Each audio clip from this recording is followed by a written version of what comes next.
Hello guys, 10th की video lecture series में आपका एक बार फिर स्वागत है। जैसा कि हमने जीरो लेवल से स्टार्ट किया था और अब तक हम पढ़ चुके कॉनकेव मिरर, कॉन्वेक्स मिरर की फॉर्मेशन कैसे होगी, और उसके बाद हम उनके कुछ बेसिक्स पढ़ चुके, रिफ्लेक्शन पढ़ चुके, टाइप्स ऑफ रिफ्लेक्शन पढ़ चुके, डिफ्यूज्ड और स्पेकुलर या फिर रेगुलर या इरेगुलर डिफ्यूजन। आज हम पढ़ेंगे rules for obtaining images bye mirror. एक मिरर से अगर हमें इमेज ऑब्टेन करनी है तो उसके भी कुछ रूल्स हैं। वो कौन कौन से रूल्स हैं वो आज हम इस वीडियो में पढ़ेंगे। हाँ, पिछले वीडियो से एक शिकायत आई थी कि आवाज क्लियर नहीं आ रही, ठीक है, आवाज थोड़ी सी लाउड नहीं है, ठीक है, तो उसको आज हमने सुधारने की कोशिश की है। अगर आज इस वीडियो में भी आपको फिर आवाज में प्रॉब्लम लगे तो एक बार फिर कमेंट कर देना भाई। अब पढ़ते हैं हम रूल नंबर पहला। फर्स्ट रूल क्या होगा, अगर हमें किसी भी मिरर के द्वारा अगर हमें इमेज की फॉर्मेशन करवानी है तो उसके लिए हमारे पास 4 रूल होंगे, ठीक है। 4 रूल में जो पहला रूल है वो हम पढ़ने जा रहे हैं। पहले रूल में क्या होगा, कोई भी मिरर है हमारे पास, दोनों के लिए करेंगे हम, कॉनकेव के लिए भी करेंगे और कॉन्वेक्स के लिए करेंगे।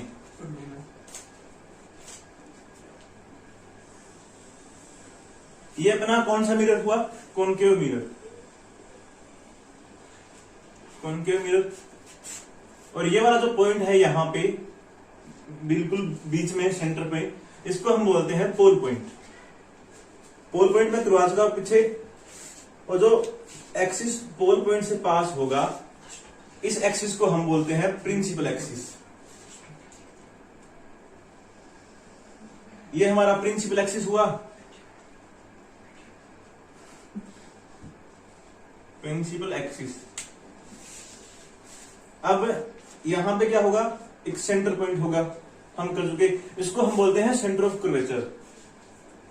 ये जो सेंटर ऑफ कर्वेचर और पोल पॉइंट के जो बीच का पॉइंट होगा इसको हम बोलते हैं फोकस पॉइंट। इतना क्लियर है। अब हमारे पास पहला जो केस है उसमें हम ये पढ़ेंगे कि अगर कोई रे, अगर मान के चलो कि इन्फिनिटी पे कोई सोर्स है, यहां से कोई रे आ रही है लाइट की, ठीक है, तो वो कैसे आएगी और कैसे रिफ्लेक्ट होगी यहां से मिरर के द्वारा, तो वो पहले रूल में हम पढ़ेंगे कि अगर इन्फिनिटी से कोई लाइट की रे आ रही है वो प्रिंसिपल एक्सिस के पैरेलल आएगी, पहली बात तो। और हम उसको स्टार्टिंग डॉट डॉट डॉट से शो करेंगे, उसके बाद हम एक स्ट्रेट लाइन ड्रॉ कर देंगे, ठीक है, क्योंकि हम रेक्टिलिनियर प्रोपागेशन ऑफ लाइट जो बिहेवियर था उसका, उसमें हम पढ़ चुके कि लाइट हमेशा स्ट्रेट पाथ फॉलो करती है। तो अब इन्फिनिटी से जो रे जा रही है वो प्रिंसिपल एक्सिस के पैरेलल आएगी, ये उसकी डायरेक्शन होगी। ये कौन सी रे हुई, इंसिडेंट रे। जो रे मिरर की तरफ जा रही है ये कौन सी रे, इंसिडेंट रे। अब यहां पे क्या होगा, इस पॉइंट पे रिफ्लेक्शन होगा, मिरर है तो रिफ्लेक्शन होगा। अब यहां पे टकराने के बाद ये ऑलवेज फोकस से क्रॉस करेगी, ऑलवेज फोकस से पास होगी। पहला रूल तो ये हो गया कि अगर कोई रे इन्फिनिटी से आ रही है तो वो मिरर पे रिफ्लेक्ट होने के बाद कहां से पास होगी, फोकस पॉइंट से, फोकस पॉइंट से पास होगी। कौन सी रे, अगर कोई रे इन्फिनिटी से आ रही है तो। इतनी बात क्लियर हुई। ये था कॉनकेव के लिए, कॉनकेव मिरर के लिए पढ़ लिया हमने। अब बात करते हैं कॉन्वेक्स की।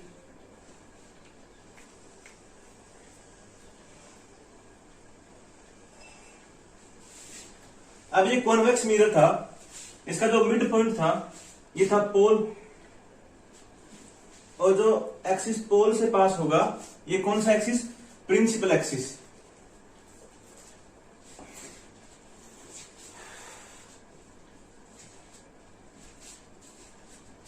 इतना क्लियर। अब इसके बाद अगर हम इस कॉन्वेक्स, इसको मैं लिख देता हूं कॉन्वेक्स मिरर, ठीक है। अब कॉन्वेक्स मिरर का सेंटर कौन साइड होगा, सेंटर ऑफ कर्वेचर कौन साइड होगा। अगर मैं इसको पूरा स्फीयर बनाऊं तो इसका सेंटर यहां पे होगा, मतलब इसका सेंटर ऑफ कर्वेचर इस साइड होगा, जिस साइड इसको पेंट किया हुआ है, और इसमें जिस साइड पेंट किया उस साइड नहीं होगा कॉनकेव में, तो इसका सेंटर ऑफ कर्वेचर इस साइड हुआ। और फोकस पोल और सेंटर ऑफ कर्वेचर के बीच का पॉइंट, ये फोकस हो गया इसका, ठीक है। ये सेंटर वाला जो कॉन्सेप्ट था वो हम पीछे वाले लेक्चर में कर चुके, ठीक है, कौन साइड होगा कौन साइड नहीं होगा। अब अगर यहाँ पे ये केस कॉनकेव में हमने पढ़ लिया, अब कॉन्वेक्स में पढ़ेंगे। अगर इन्फिनिटी से रेज आ रही है, अगर इन्फिनिटी से रेज आ रही है, ये रे आई, इन्फिनिटी से रेज आई कॉन्वेक्स मिरर पे, अब ये कहां से पास होगी? अब आगे तो पॉलिश किया हुआ है तो आगे तो जा नहीं सकती, ठीक है, ये वापस रिफ्लेक्ट होगी यहां से, ठीक है, तो वापस रिफ्लेक्ट होगी, इस साइड अपना फोकस भी नहीं है और सेंटर भी नहीं है, तो कहां से पास होगी? ये वापस मैंने रिफ्लेक्ट कर दिया इस साइड, ये रेज आई इन्फिनिटी से वापस गई, अब ये कहां से पास होगी? अगर मैं इसको पीछे बढ़ाऊं तो ये हमेशा फोकस से ही पास होगी, ये एक्चुअल में पास नहीं हो रही, ये मैंने इमेजिनरी ली है, ठीक है, ये वास्तव में पास नहीं हो रही। हम मानेंगे कि ये इस साइड पीछे से फोकस से पास होगी, ठीक है। अगर आपको पता नहीं कि ये रे ऊपर कैसे एंगल से जाएगी, तो आप एक काम करो, इन्फिनिटी से रे जाई, ठीक है, फिर आप यहां से फोकस से पास करवा दो इसको इमेजिनरी डॉट डॉट से, डॉट डॉट का मतलब इमेजिनरी, ठीक है। अब इसको पीछे बढ़ा दो इस लाइन को इस तरीके से, ठीक है, तो ये होगी रिफ्लेक्टेड रे। ये वास्तव में तो ऐसे जा रही है, ये यहां से रे जाई और वास्तव में ये वाली पाथ फॉलो कर रही है, लेकिन हमने इसको पीछे बढ़ाया, क्यों? क्योंकि हम देख रहे थे पीछे कहां से गुजरेगी, कहां से गुजर रही है? फोकस पॉइंट से। इतनी बात क्लियर? ये पहला रूल। इसके बाद हम सेकंड रूल पढ़ेंगे। एक बार स्क्रीनशॉट ले लेना भाई, स्क्रीनशॉट ले लिया करो भाई, अगर किसी भी पॉइंट आपको समझ नहीं आया उसको दोबारा देखने के लिए।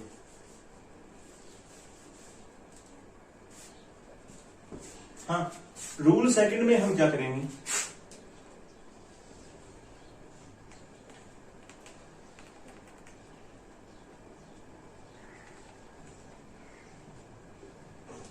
ये तो हो गया कॉनकेव, और यहां पे मैं बनाता हूं कॉन्वेक्स।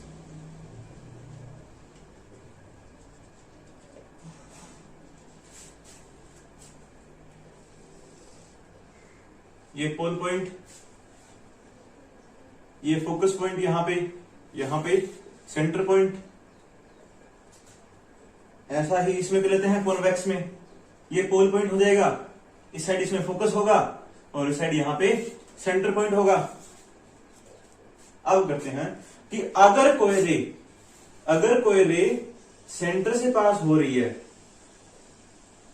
अगर कोई रे सेंटर पॉइंट से पास हो रही है, ये देखो ये रे आई और सेंटर पॉइंट से पास हुई, तो ये यहां पे मिरर के साथ टकराने के बाद वापस इसी पाथ पे आ जाएगी, मतलब सेम पाथ फॉलो करेगी। ये इसी पाथ पे आई और इसी पाथ पे टकराने के बाद वापस चली जाएगी। इतनी बात क्लियर हुई? ऐसा ही इसमें होगा। इसका सेंटर कहां पे? यहां पे। अगर इस साइड से कोई रे आ रही है और ये आगे सेंटर से पास होनी थी, क्योंकि इसमें हो नहीं पाएगी ना, क्यों? क्योंकि इसमें आगे पॉलिश किया हुआ है। तो अब अगर कोई रे यहां से आ रही है और ये अगर सेंटर से पास होनी थी, तो क्या करेगा? ये यहां पे टकराने के बाद, मिरर के सरफेस के साथ टकराने के बाद इसी पाथ पे वापस रिफ्लेक्ट हो जाएगी। जिस रास्ते से आई थी उसी रास्ते पे वापस। ठीक है, ये सेकंड पॉइंट क्लियर हुआ? स्क्रीनशॉट ले लो भाई। इसमें सेकंड पॉइंट में क्या था? जिस रास्ते से आएगी उसी रास्ते से वापस जाएगी। कब? जब अगर रे सेंटर पॉइंट से पास हो रही है, उस केस में। अब थर्ड केस, अगर आपको ये 4 केस आ गए ना, तो इमेज फॉर्मेशन में आपको कहीं पे दिक्कत नहीं आने वाली।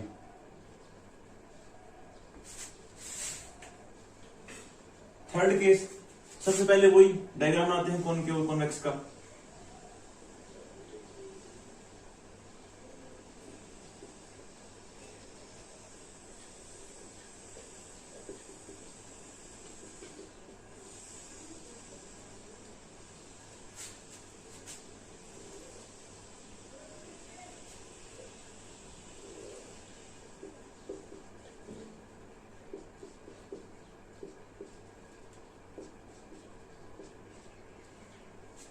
पहला केस हमने पढ़ा कि अगर कोई रे इन्फिनिटी से आई तो कहां से पास होगी। उसके बाद हमने पढ़ा सेंटर से पास होगी तो वो कहां से वापस रिफ्लेक्ट होगी। अगर इंसिडेंट सेंटर से हो रही है तो रिफ्लेक्टेड कहां से जाएगी। अब हम पढ़ेंगे कि अगर फोकस पॉइंट से अगर कोई इंसिडेंट रे पास हो रही है तो वो रिफ्लेक्ट होने के बाद कहां से पास होगी। तो अगर मैं इस रे को फोकस पॉइंट से पास करवाऊं तो अब ये रे यहां से रिफ्लेक्ट होने के बाद कहां से जाएगी, ये जाएगी प्रिंसिपल एक्सिस के पैरेलल। अगर कोई रे या मैं बोलूं अगर कोई इंसिडेंट रे फोकस पॉइंट से पास हो रही है तो वो यहां पे रिफ्लेक्ट होने के बाद जो ये अपना जो प्रिंसिपल एक्सिस था इसके पैरेलल रिफ्लेक्ट हो जाएगी। इतनी बात क्लियर हुई। अब इसमें देखते हैं कॉन्वेक्स में ये केस देखते हैं। कॉन्वेक्स में क्या होगा,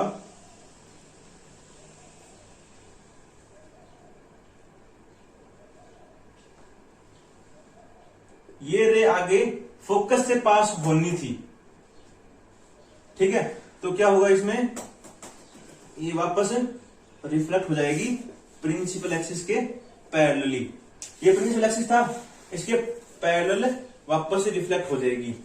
कौन से केस में, जब अगर अपनी इंसिडेंट रे फोकस पॉइंट से पास हो रही है या इमेजिनरी पास हो सकती है, उस केस में क्या होगा, वो रे वापस रिफ्लेक्ट हो जाएगी प्रिंसिपल एक्सिस के पैरेलली।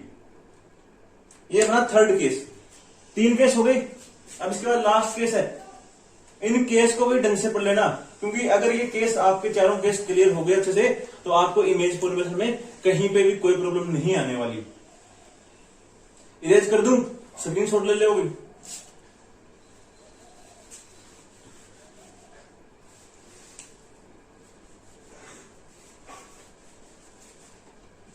अब रूल नंबर 4,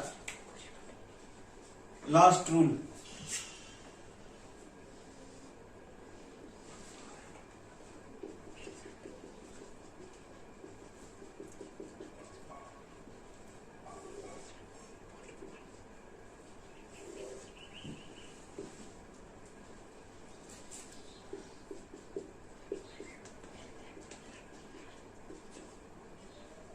हाँ, लास्ट रूल क्या बोलता है, हमने इनफिनिटी से कर लिया, अगर इनफिनिटी से रे जाएगी तो कहां से पास होगी। सेंटर से भी कर लिया, अगर कोई रे सेंटर से आ रही तो कहां से पास होगी। फोकस से भी कर लिया हमने कि अगर कोई रे फोकस से पास हो रही है तो कहां से जाएगी वापस रिफ्लेक्ट होने के बाद।